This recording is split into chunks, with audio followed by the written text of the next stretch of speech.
오늘 우리에게 주시는 하나님의 말씀은 누가복음 2장 1절에서 14절 말씀입니다. 다 함께 일어나셔서 하나님의 말씀을 경청하겠습니다. 그때 가이사 아구스도가 영을 내려 천하로 다 호적하라 하였으니 이 호적은 구레뇨가 수리아 총독이 되었을 때 처음 한 것이라.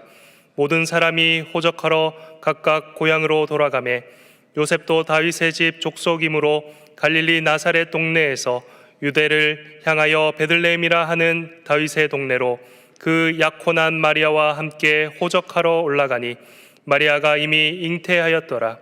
거기 있을 그때 해산할 날이 차서 첫 아들을 낳아 강보로 싸서 구유에 누였으니 이는 여간이 있을 곳이 없음이로라. 그 지역의 목자들이 밤에 밖에서 자기 양떼를 지키더니 주의 사자가 곁에 서고 주의 영광이 그들을 두루 비치매 크게 무서워하는지라. 선사가 이르되 무서워하지 말라. 보라, 내가 온 백성에게 미칠 큰 기쁨의 좋은 소식을 너희에게 전하노라. 오늘 다윗의 동네에 너희를 위하여 구주가 나셨으니 곧 그리스도 주시니라. 너희가 가서 강보에 쌓여 구유에 누워 있는 아기를 보리니 이것이 너에게 표적이니라 하더니 호련히 수많은 천군이 그 천사와 함께 하나님을 찬송하여 이르되 지극히 높은 곳에서는 하나님께 영광이요 땅에서는 하나님이 기뻐하신 사람들 중에 평화로다 하니라. 이것은 하나님의 말씀입니다. 아멘. 샤를 부시에르라는 프랑스 귀족 정치가가 있었습니다. 1789년 7월 14일 날 프랑스 바스티유 감옥 습격으로 시작된 프랑스 대혁명은 수많은 사람들이 죽어가는 그런 혁명이었습니다. 그 사람들 중에는 억울하게 죽는 사람들도 적지 않았죠. 그 당시 혁명군은 재판소를 설치하고 수많은 사람들을 재판하고 사형으로 죽이는 그때였습니다. 그때 샤를 부쉐르라는 이 사람은 자기의 신분을 속이고 혁명재판소의 청소부로 취직을 했습니다. 낮에는 건물을 청소하는 청소부였지만 밤에는 재판소 안에 있는 사형 예정자들의 이름이 적혀있는 장부를 훔쳤습니다. 그는 그 장부를 집에 가지고 가서 글자를 못 알아보도록 물에 담가 글씨를 번지게 하거나 아니면 태워버렸습니다. 이런 방법으로 단두대에 죽을 사람, 그 사람을 구했는데 그 숫자가 무려 34,000명이나 되는 많은 사람이었습니다. 그 많은 사람, 억울한 사람을 구하기 위해서 그가 했던 방법은 바로 그 청소부가 되는 것이었습니다. 오늘 하나님은 나를 구원하기 위해서 어떤 방법을 쓰셨을까요? 여러분 한번 생각해 보셨나요? 내가 어떻게 예수를 믿게 되고 오늘 이 자리에 예배드리는 사람이 되었는가? 하나님께서 각자에게 하나님의 쓰신 방법이 있을 것입니다. 하나님은 온 세상 모든 사람에게 미칠 큰 기쁨의 구원의 소식을 위해서 하나님이 쓰신 방법이 뭘까요? 그것은 바로 메시아를 이 땅에 보내주신 것입니다. 그 중에서도 하나님의 방법은 그 메시아를 첫 번째로 아기 예수로 이 땅에 오시도록 했습니다. 7절에 보니까 첫 아들을 낳아 강보에 쌓여, 또 12절에 보니까 너희가 가서 강보에 쌓여 구유에 누워있는 아기를 보리니, 아기 예수, 이 땅에 아기 예수의 모습으로 메시아 예수 그리스도께서 오셨습니다. 가장 낮은 자의 모습으로 이 땅에 오셨죠. 하늘 보좌를 버리시고 하나님이 인간의 몸을 입고 이 땅에 오셨는데 인간 중에서도 가장 연약한 바로 아기의 모습으로 메시아는 오셨습니다. 빌립보서 2장 6절에서 8절은 이것을 이렇게 설명합니다. 그는 근본 하나님과 본체시나 하나님과 동등됨을 취할 것으로 여기지 아니하시고 오히려 자기를 비워 종의 형체를 가지사 사람들과 같이 되셨고 사람의 모양으로 나타나사 자기를 낮추시고 죽기까지 복종하셨으니 곧 십자가에 죽으심이라. 왜 이 메시아가 아기 예수의 모습으로 오시게 되셨을까요? 마태복음 1장 23절은 이렇게 설명합니다. 보라, 처녀가 잉태하여 아들을 낳을 것이요 그 이름을 임마누엘이라 하리라 하셨으니 이를 번역한즉 하나님이 우리와 함께 계시다 함이라. 바로 하나님께서 우리와 함께 계시기 위해서 가장 낮은 어린아이의 모습으로 오신 것입니다. 하나님의 방법은 우리와 다릅니다. 사람들은 존귀한 사람, 유명한 사람, 높은 사람, 강한 사람을 보지만 하나님의 관심은 낮고 보잘것없는 사람, 살아있지만 죽은 것 같은 인생 밑바닥을 사는 사람들에게까지 큰 기쁨의 소식을 전하기 위해서 오신 것입니다. 어린아이의 모습으로 왔지만 약한 분은 아닙니다. 낮은 분도 아닙니다. 높고 귀한 분입니다. 하늘과 땅의 모든 권세를 가진 분입니다.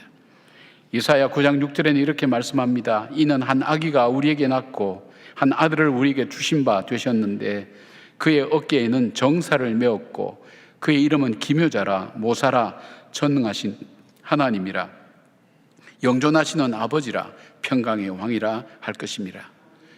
모든 권세와 모든 능력을 가지신 그 하나님이 바로 인간의 몸을 입고 아기 예수로 오신 것은 우리 가운데 거하기 위해서 오셨다는 것입니다.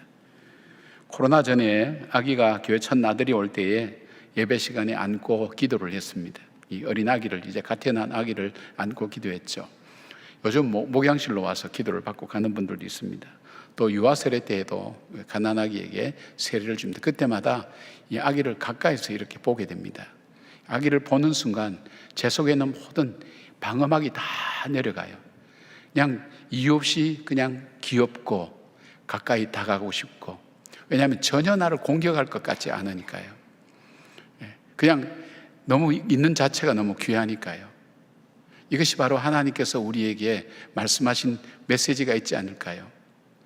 우리가 아무리 연약하고 우리가 부족하고 우리가 천하게 여겨진다 할지라도 언제나 다가갈 수 있는 모습, 바로 어린 아기의 모습으로 오셔서 우리를 영접하고 맞이하기 위한 하나님의 방법인 것을 보게 됩니다. 누가복음에는 유난히 소외된 인생에 대한 소개가 많이 되고 있죠. 소외된 자, 여인들, 장애인들, 죄인들, 사회에서 버린 사람들의 이야기가 많습니다. 그분들의 복음이 어떻게 전해지고 예수님이 어떻게 다가갔는가를 기록하고 있습니다. 아기의 모습으로 오신 예수님은 바로 세상 버림받은 사람과 모든 사람들에게 참 구원자 되시는 주님을 우리가 쉽게 다가갈 수 있도록 그렇게 아기 예수의 모습으로 오셨다는 것입니다. 우리는 이 큰 사랑을 받았습니다. 우리와 함께 거하시기 위해서 오신 바로 그 예수님의 사랑을 우리는 받았습니다. 이 성탄절은 우리가 그 사랑과 은혜를 누린 날이기도 합니다. 그러나 우리에겐 동시에 이 큰 사랑이 우리만의 사랑이 아니라 온 세상에 증거되고 전해져야 될 사랑이기에 우리는 그 증거를 또 나타내고 증거할 그런 책임을 우리는 갖고 있습니다. 우리는 매년 성탄절마다 사랑의 쌀을 모아서 어려운 이웃들에게 나누어 줍니다. 우리가 사는 동대문구뿐 아니라 서울시 그리고 남대문 쪽방촌에 이르기까지, 그리고 심지어는 발리의 가난한 사람들을 위해서도 발리 한인교회를 통해서 전달하게 됩니다. 가장 좋은 품질의 쌀을 전하게 됩니다. 그 이유는 뭘까요? 성탄의 기쁨이 우리만의 기쁨이 아니라 온 세상에 전해져야 될 구원의 참된 소식의 기쁨이 되는 것을 나누기 위해서입니다. 시인과 촌장으로 알려진 하덕규 목사님이 있습니다. 이분은 가수면서도 교수입니다. 인기로 사람들의 사랑을 참 많이 받을 때에 그는 오히려 그 마음속에는 공허함과 우울함이 그를 찾아왔습니다. 왜 이것이 그 마음속에 찾아왔는지 자신도 몰랐습니다. 고민하다가 그는 결국 죽는 것으로 삶을 마감하는 것이 좋겠다고 생각하고 죽을 자리를 찾기 위해서 고속버스에 몸을 얹었습니다. 그리고 고속버스가 머무는 그 휴게소에서 잠시 내려서 쉬고 있는데 수없는 참새들이 나무에서 왔다 갔다 하는데 유독 나무 한 군데만은 참새들이 가다가는 돌아오고 거기에는 참새가 들어갈 수가 없는 겁니다. 왜 그럴까 가까이 가봤더니 그것은 촘촘히 심겨진 가시나무였습니다. 그 가시나무를 보는 순간적으로 자기 자신의 모습 같았습니다. 내 속에는 내가 너무나 많지, 가시 같은 내 모습이 너무 많지, 나 자신도 외롭고 아무도 찾아올 수 없는 바로 내 마음, 누군가가 나를 찾아온다 할지라도 내 가시에 찔려서 상처투성이로 나가게 만드는 나, 바로 비천하고 보잘것없는 한없이 연약한 상처투성이의 자기 자신을 보게 되었습니다. 이것은 그에게 또 다른 갈증을 주었습니다. 누군가가 나를 구원해 줄 수 있다면, 나는 누군가를 의지할 수가 있다면, 붙들 수가 있다면 이것이 그로 하여금 복음을 받아들이게 된 계기가 되었습니다. 가시나무라는 노래, 유명한 노래, 그 노래가 히트치고 난 다음 그는 그런 얘기를 했습니다. 이야기는 바로 가시나무라는 나 자신에 대한 이야기였고, 그런 나를 품어주시고 사랑하시는 그 예수님을 찾게 된 계기가 되었고, 바로 그 예수님을 통해서 나는 따스함을 얻게 됐다고 그렇게 고백했습니다. 그렇습니다. 예수님은 죄로 비천해지고 낮아진 나를 위해서 어린아이의 모습으로 오셔서 누구든지 다가올 수 있도록 찾아오신 것입니다.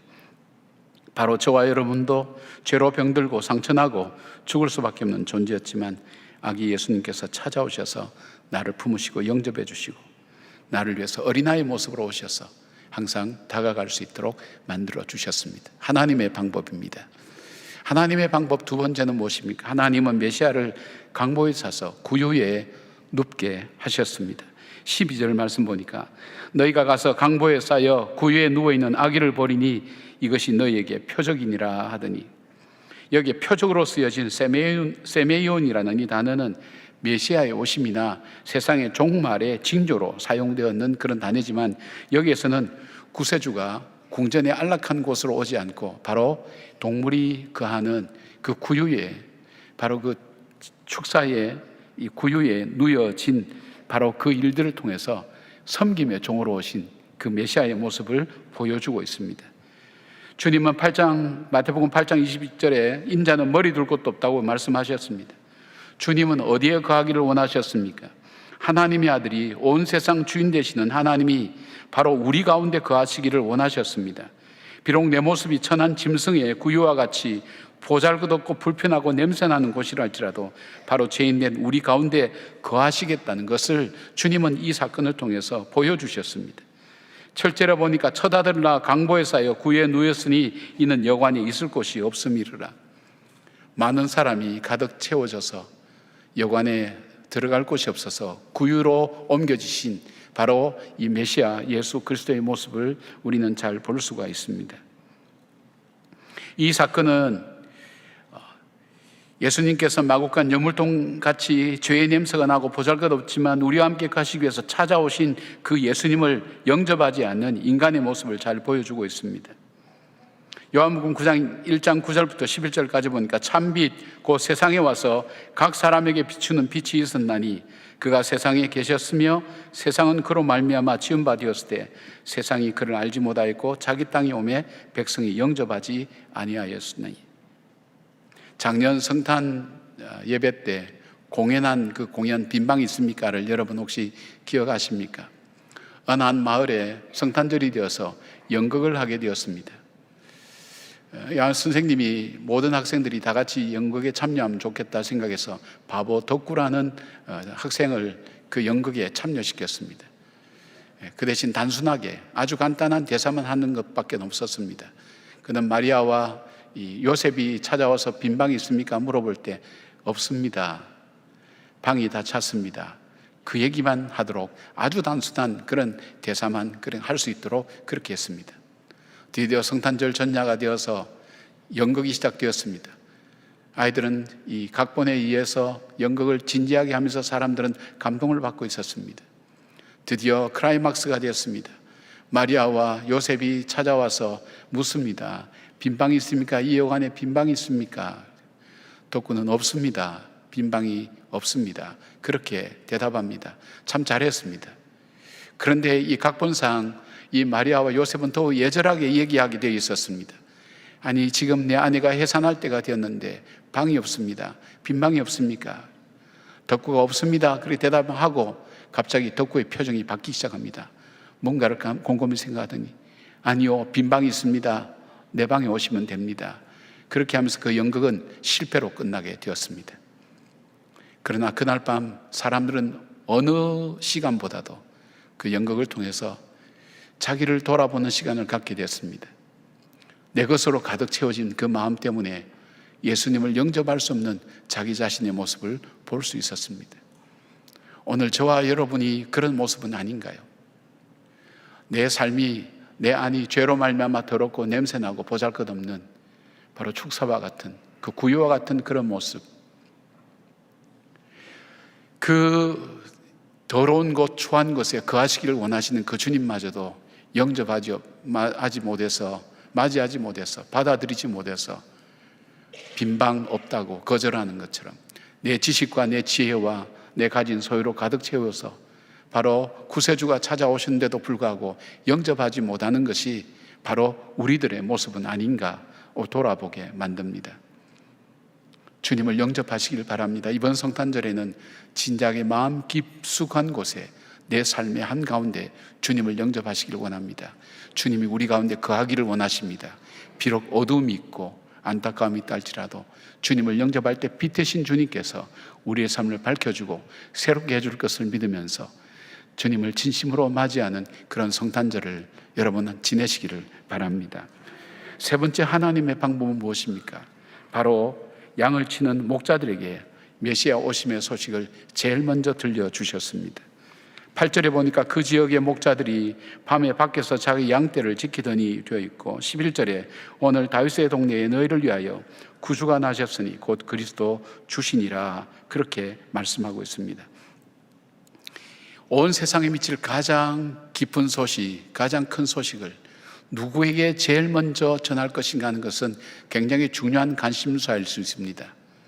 우리는 흔히들 밤잠을 이루지 못하고 고달픈 인생을 사는 광야에 있는 목자들에게 전해졌다고 그렇게 생각할 수 있습니다만은, 그것보다 또 특별한 이유가 있다면 바로 이 목자들은 자기 땅에 메시아가 오심을 믿고 기다리고 있는 레갑 자손의 후손들이었습니다. 레갑 자손들은 베들레헴 근처에서요 목축업을 하면서 메시아 오심을 믿고 기다리는 그 사람들이었습니다. 진심으로 메시아가 오셔서 이 땅을 새롭게 하시고 사람들을 구원하신다는 것을 믿고 기다리는 사람들이었다는 말씀입니다.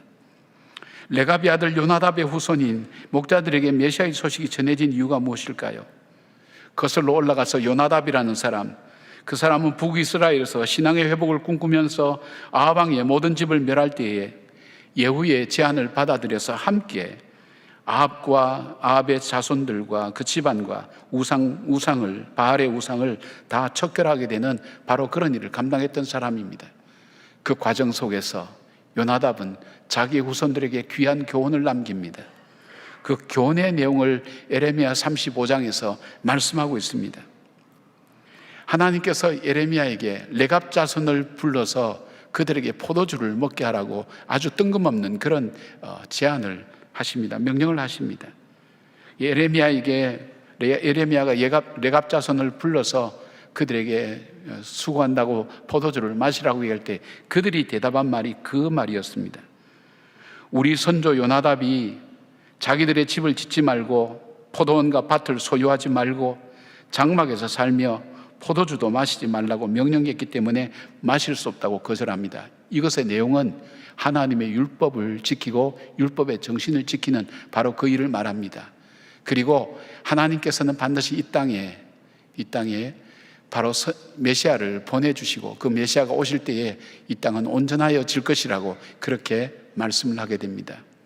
300년이 지난 그 뒤에도 그들은 철저하게 집을 짓지 않습니다. 그리고 그들은 목축업을 합니다. 농사 짓지 않습니다. 그리고 그 밤에도 메시아의 오심을 기다리며 묵묵하게 고난과 시련의 삶이 그들 속에 온다 할지라도, 고달픈 인생의 길이 온다 할지라도 그 약속 붙들고 흔들리지 않고 그 밤도 깨어서 메시아의 오심을 기다리는 그들이었습니다. 누가 메시아 오심의 소식을 들을 수 있을까요? 바로 메시아를 기다리고 사모하는 사람, 그 사람에게 주님은 이 복된 소식을 전해준다는 것을 말씀하고 있습니다. 요한복음 1장 12절은 이렇게 말씀합니다. 영접하는 자 곧 그 이름을 믿는 자들에게는 하나님의 자녀가 되는 권세를 주실 것이라고 그렇게 말씀합니다. 사랑하는 여러분, 메시아 오심을 기다리며 사모하는 사람들, 주님, 나에게 메시아가 필요합니다. 나에겐 주님이 필요합니다. 내 인생 속에 주님이 필요합니다. 간절히 갈구하고 바라볼 때에 주님은 그 사람에게 바로 이 메시아의 소식을 들려주신다는 것입니다. 진심으로 주님, 나는 주님이 필요합니다. 주님이 나의 구세주가 되어주심을 나는 믿습니다. 나의 주인이 되어주시고 내 삶을 인도해 주십시오 하는 간절하고 절박한 마음을 하나님께 기도할 때 메시아의 소식은 분명히 하나님을 통해서 우리에게 증거되고 전해질 것입니다.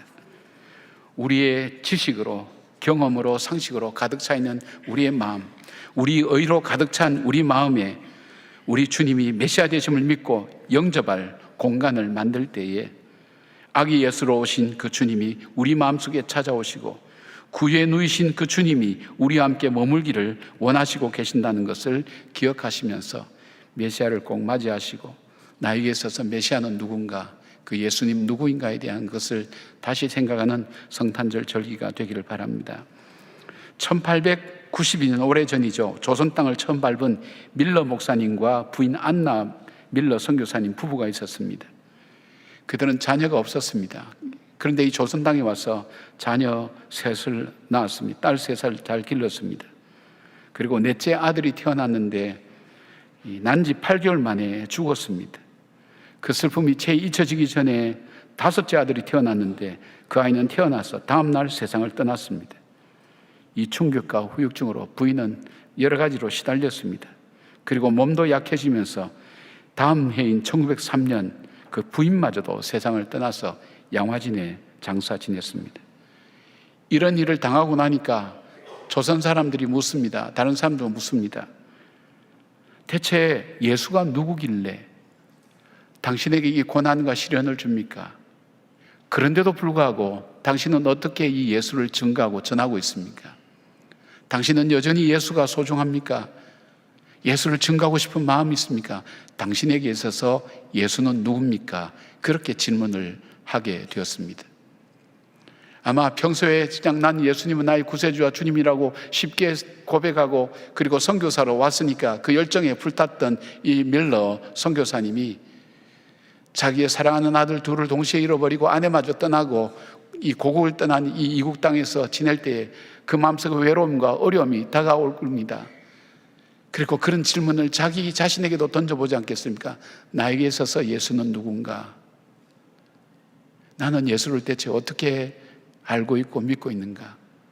이 고난과 시련 앞에, 이 슬픔 앞에 그럼에도 불구하고 나는 예수가 필요한가? 예수를 증거해야 될 사명을 나는 감당해야 되는가? 오래 묵상하게 됩니다. 이 질문 앞에 밀러 목사님은 1757년에 조세 바트 목사님이 지었던 찬송인 예수님은 누구신가, 그 찬송을 자기의 찬송으로 받아들입니다. 그리고 그 찬송을 번역해서 한국 이 교회에 소개하게 되었습니다. 이 찬송은 자기에게 다가온 슬픔과 고통 속에서 예수님이 누구인가를 고백하는 자신의 노래가 되었습니다. 그렇습니다. 예수님은 오늘 나에게 누구입니까? 나를 찾아오신 메시아 예수 그리스도를 나는 어떻게 맞이하고 있습니까? 그가 묵상했던 가사는 다음과 같습니다. 예수님은 누구신가?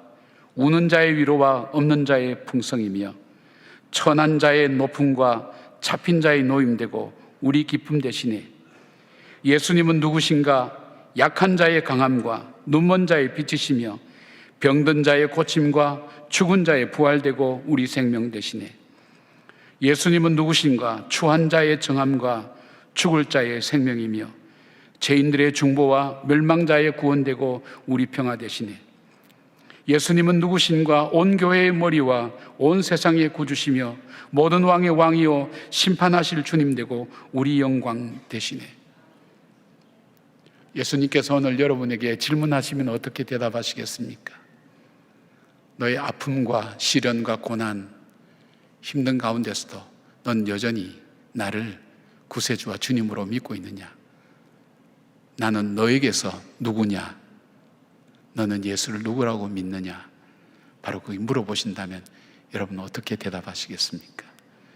이번 성탄에 여러분이 주님이 물으시는 이 질문 앞에 삶으로 대답하시고 입술로 고백하는 귀한 신앙 고백의 절기가 되기를 주님의 이름으로 축복합니다. 아멘. 기도하겠습니다.